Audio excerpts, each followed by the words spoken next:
사망과 죄의 권세에 매여 흑암 가운데 있는 우리에게 사망의 권세를 정복하시고 부활하신 왕인 중생의 빛으로, 십자가를 통한 죄의 권리를 소멸하신 제사장인 성결의 빛으로, 진리의 보혜사 성령을 보내신 예언자의 신유의 빛으로 우리 곁에 오시고, 그리고 우리의 영원한 구원을 위해 다시 오실 그리스도인 예수를 묵상하는 주연절 7번째 날 1월 12일 월요일입니다. 이 시간 보혜사 성령 하나님께서 사도들을 통해 주신 사도신경을 믿음으로 함께 고백하겠습니다. 나는 전능하신 아버지 하나님 천지의 창조주를 믿습니다. 나는 그의 유일하신 아들 우리 주 예수 그리스도를 믿습니다.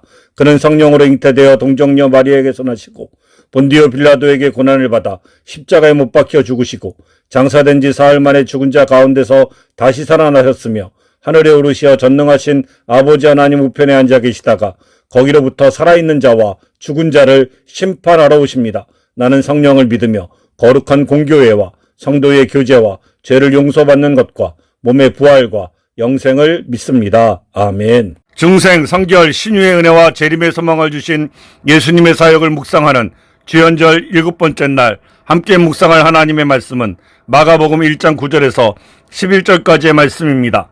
그때 예수께서 갈릴리 나사렛으로부터 와서 요단강에서 요한에게 세례를 받으시고 곧 물에서 올라오실새 하늘이 갈라짐과 성령이 비둘기같이 자기에게 내려오심을 보시더니 하늘로부터 소리가 나기를 너는 내 사랑하는 아들이라 내가 너를 기뻐하노라 하시니라. 아멘. 오늘 묵상은 마가복음이 기록한 예수님의 세례 사건을 통해 죄가 없으신 분의 낮아지심이라는 주제를 깊이 묵상하고자 합니다.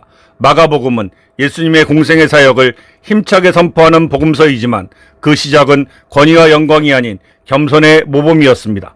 흠없는 하나님의 아들께서 죄인들이 받는 세례를 받으신 것은 하나님의 의를 이루기 위한 철저한 자기 비하였습니다. 이는 우리가 따라야 할 겸손의 본을 보여주십니다. 이 낮아지심의 세례를 중생, 성결, 신유, 재림의 사중복음의 관점에서 깊이 묵상하고자 합니다. 첫째, 중생은 예수님과의 대속적인 연합을 위한 낮아지는 것입니다. 예수께서 갈릴리 나사렛에서부터 오셔서 요한에게 세례를 받으시고 예수님은 세례를 받으실 아무런 죄도 없으셨습니다. 그럼에도 불구하고 세례를 받으신 것은 죄인된 우리와 자신을 동일시하고 우리의 죄를 대신 짊어지시겠다는 대속적 연합을 상징적으로 보여주신 것입니다. 죄인의 자리에 서신 구원자의 겸손이야말로 우리를 죄의 저주에서 건져내는 구원의 가장 강력한 증거가 됩니다. 깨끗한 물과 더러운 물을 섞음으로 더러운 물을 깨끗하게 만들 수는 없지만 예수님께서는 자신의 거룩함을 희생하여 우리의 죄와 연합하셨습니다. 이 극도의 낮아지심이 우리를 죄의 책임에서 벗어나게 하는 구원의 길을 열었습니다. 예수님은 우리의 구원자이십니다.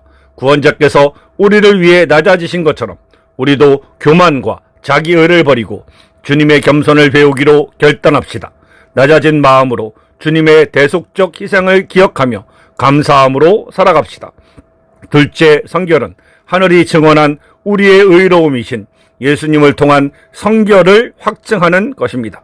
하늘이 갈라짐과 성령이 비둘기같이 자기에게 내려오심을 보시더니 예수께서 낮아지셨을 때 하늘은 비로소 오히려 그분을 높였습니다. 성령의 임재는 예수님이 하나님의 거룩한 목적을 위해 특별히 구별된 분이심을 공적으로 확증했습니다. 예수님의 성결은 외적인 영광이 아닌 내적인 순종과 겸손으로 완성되었습니다. 성결케 하시는 분은 겸손하게 순종하는 자에게 성령의 능력으로 임재하십니다. 세상의 왕은 스스로 높은 자리에 올라가 영광을 취하지만 하나님의 아들은 가장 낮은 자리에 있을 때 하늘로부터 오는 최고의 영광, 곧 성령을 받으셨습니다.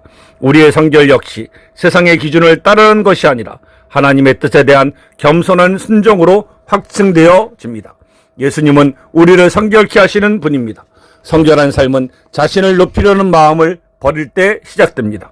매일의 삶 속에서 자신을 낮추고 이웃을 섬기는 겸손을 실천함으로써 성령의 임재와 하나님의 기쁨을 경험하는 성결한 삶을 사시게 되길 간절히 원합니다. 셋째, 신유는 아버지의 인정으로 얻는 위로와 치유입니다.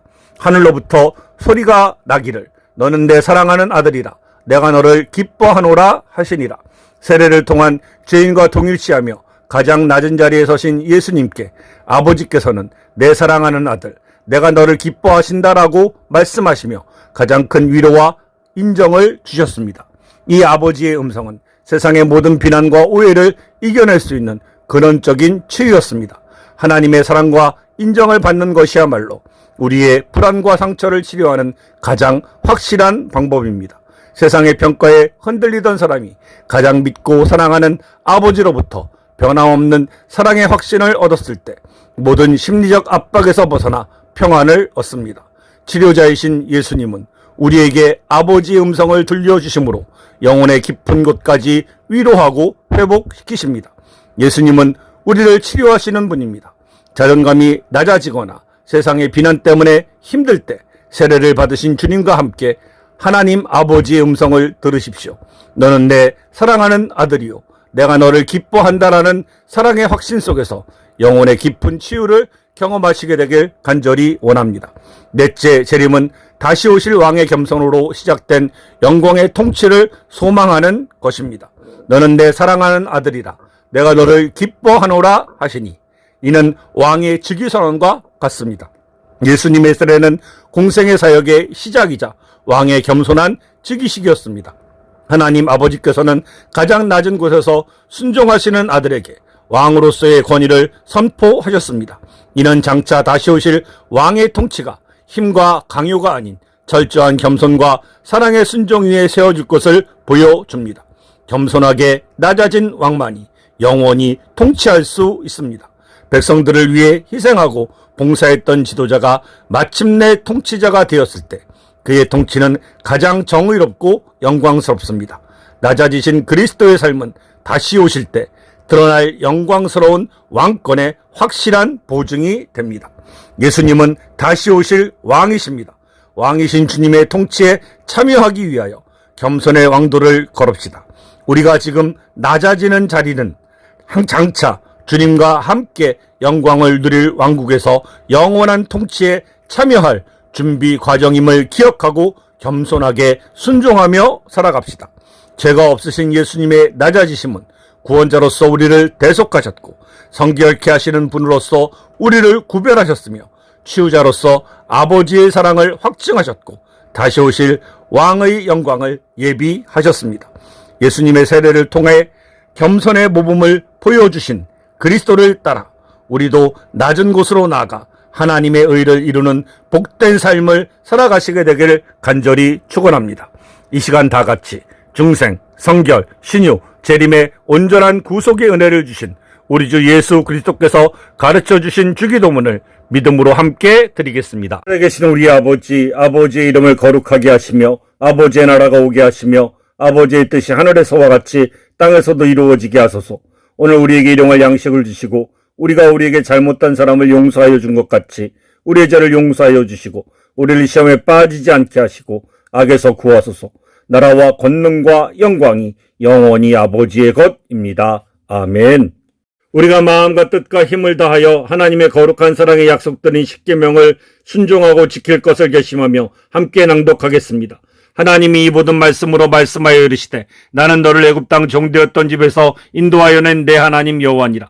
제1은 너는 나 외에는 다른 신들을 내게 두지 말라. 제2는 너를 위하여 새긴 우상을 만들지 말고 그것들에게 절하지 말고 그것들을 섬기지 말라. 제3은 너는 내 하나님 여호와의 이름을 망령되게 부르지 말라. 제4는 안식일을 기억하여 거룩히 지키라. 제5는 내 부모를 공경하라. 제6은 살인하지 말라. 제7은 간음하지 말라. 제8은 도둑질하지 말라. 제9는 내 이웃에 대하여 거짓 증거하지 말라. 제10은 내 이웃의 집을 탐내지 말라. 아멘.